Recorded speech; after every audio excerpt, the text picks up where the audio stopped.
النهارده يا جدعان هنتكلم عن عقدة الخواجة. توبيك sensitive قوي بالنسبة لي. أولا أنا أعتبر خواجة يعني according to some comments.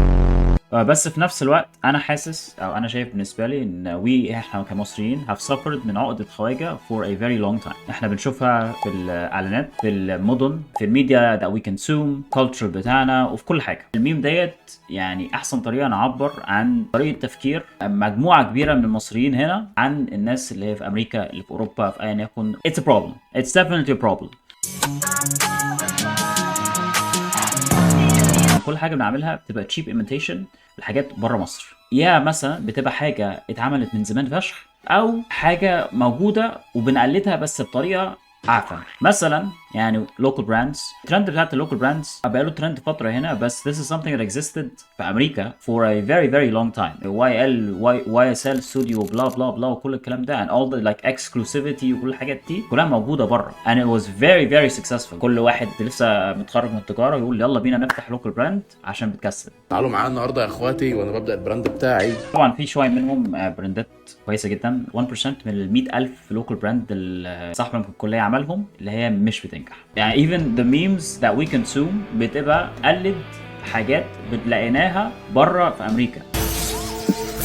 تضحكي وتدوري. حتى يا جدعان في الافلام والمسلسلات وكل الميديا اللي احنا بنعملها it's just a cheap imitation لحاجات بنشوفها بره. مثلا عندنا رامز، مع كامل احترامي لاي حد بيحب رامز، is just a تحرش فيرجن لإريك أندري شو وإمبراكتيكو جوكرز. في فيلم سمعت عنه اسمه السلم والتعبان، انا اتفرجتش عليه بس من اللي انا سمعته it's just مصري 50 Shades of Grey. حتى يا جدعان في المجرمين، الميديا عن المجرمين احنا عندنا سفاح التجمع it's just جيفري دامر. للاسف we eat this shit up like crazy. مش احنا مش عارفين احسن من كده. ويسترن ميديا دي اللي هي بتتحكم بكل حاجه في العالم، هو الغرب is like the superpower, so it makes sense ان هو everything we consume when it comes to trendات وميديا وكالتشر وكل الكلام ده، الحاجات الامريكيه اللي احنا بنشوفها بره هم احسن مننا وهم بيعرفوا احسن. هم مش بتشطفوا حتى يا جدعان. انا مش فاهم هو ليه بنفكر كده. انا بحب شويه افلام ويل سميث بس what the f does he know about سخنة؟ who are you bro؟